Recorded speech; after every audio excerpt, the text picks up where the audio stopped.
Welcome to this explainer. Okay, if you're a student of Vedic astrology, you probably already know the basics. But today, we're exploring something a little bit different together. There is actually a hidden planet in your chart that's said to hold the absolute keys to your destiny. And we're going to find it. Okay, let's dive into this. Have you ever actually stopped and asked yourself this question? Why do I keep repeating the exact same life lessons? You know what I mean, right? Why do certain painful themes or just frustrating roadblocks keep popping up no matter how much you try to logically steer clear of them? Well, spoiler alert, it's not a coincidence. And you aren't just unlucky. You're stuck in a karmic cycle.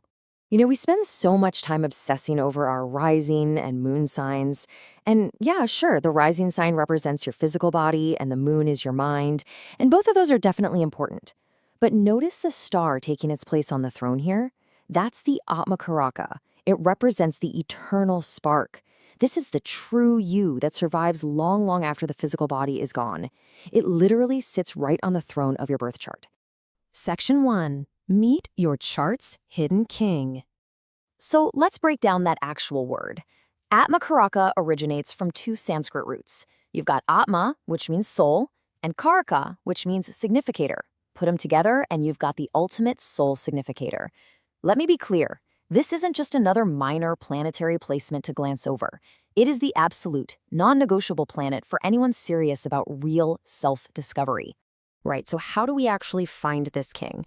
Well, in the Jaimini system, which is this ancient, highly specialized branch of Vedic astrology, it's actually super simple. You're looking for the planet that has reached the highest degree in any sign in your chart. Since every sign goes from 0 to 30 degrees, you just scan your chart, find the planet closest to that 30-degree mark, and boom, that highest number, that's your soul's captain. Now, what's really interesting about this slide is who actually made the guest list. Not every celestial body gets an invite to be your king. Only the physical planets are eligible. We're talking the Sun, Moon, Mars, Mercury, Jupiter, Venus, and Saturn. Oh, and sometimes Rahu is included, depending on the specific lineages follow. But notice who's explicitly missing here, Ketu. Ketu is never included because it represents moksha, ultimate liberation. It literally has no worldly desires left to fulfill. Section 2. Unlocking your soul's lesson. I want you to think of the Atmakaraka not as some punishing cosmic force, but really as a strict but loving tutor. It's here to reveal your deepest karmic debt. The very nature of your specific Atmakaraka tells you the exact subject you're enrolled in during this lifetime. It's basically the core curriculum that your soul absolutely has to master. Let's move to and see how this builds, because this serves as a really powerful guide to identifying those karmic debts. Look for your planet here. Say your Atmakaraka is the sun. Well, your lesson is all about overcoming ego and learning true humble leadership. But what if it's Saturn? Your challenge is enduring hardship, learning real patience, and serving others without a single complaint. Or Venus. If Venus is your hidden king, you're here to master relationships, moving from obsession to selfless, pure devotion. Every single planet brings its own distinct, profound challenge. Section 3. Navigating with the Karakamsha. Okay, to truly unlock the magic of your wealth planet, astrologers look at something called the Karakamsha. What is that? Well, it's simply the specific sign that your Atmakaraka occupies over in the Navamsa chart or D9 chart. Think of the D9 like a microscopic view of your soul's path. We use this specific point as a spiritual lens. It doesn't just tell us what you'll do for a living, it tells us what will make your soul feel completely full. Just look at how vastly different these spiritual compasses can be. If your Karakamsha lands in a fiery sign, like Aries, for example, your soul absolutely thrives on raw initiative and bold courage. But if it falls in a watery sign, like Cancer, your soul's true benefit comes through deep empathy and gentle nurturing. So the crucial point is identifying the lord of this specific sign. Because when you strengthen that ruling planet in your day-to-day life, you're giving your soul the exact fuel it needs to manifest its desires. And it gets even deeper. Ancient Vedic texts take this one step further. They look at the 12th house from your Atmakaraka, again in that microscopic chart, to find your Ishtada Devata. This is your personal guiding divine energy.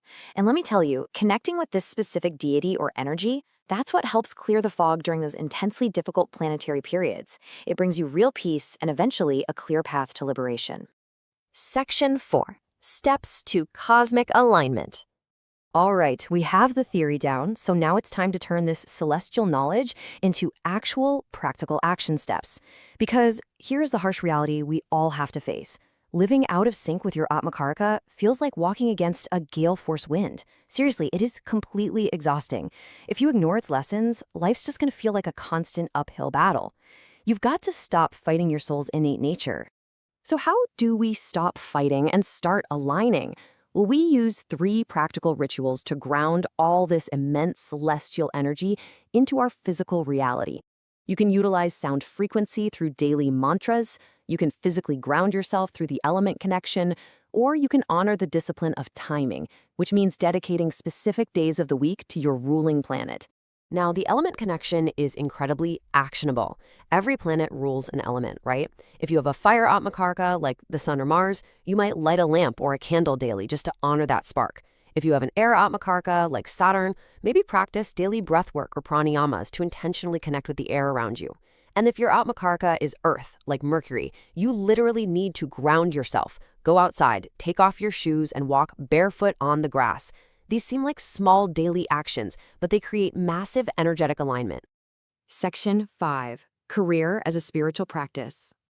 And of course, this cosmic alignment inevitably spills over into your professional life. Now, this is absolutely vital if the number 10 is prominent in your chart. If your Atmakaraka, or your Karakamsha Lord, sits in the 10th house of your main chart, listen closely. Your soul's evolution is directly, undeniably tied to your career. For you, work isn't just a 9 to 5 to pay the bills. For you 10th house individuals, work actually becomes sadhana, a profound spiritual practice. And what that means is your career requires the absolute highest ethics. If you cut corners, or if you take even a single unethical shortcut, it can trigger a massive solar eclipse in your prosperity. Your worldly wealth is completely, inextricably tethered to your spiritual integrity in the workplace. To wrap up our explainer today, I really want to leave you with this powerful quote straight from our source material. Aligning your Atmakaraka isn't about changing your destiny, it's about fulfilling it with grace. We have to stop fighting our karmic curriculum. Accept the bitter lessons, master them without your ego getting in the way, and step up to become the true captain of your soul. So, I'll leave you with this one vital question to think about. What sign is your Atmakaraka in your Navamsa chart?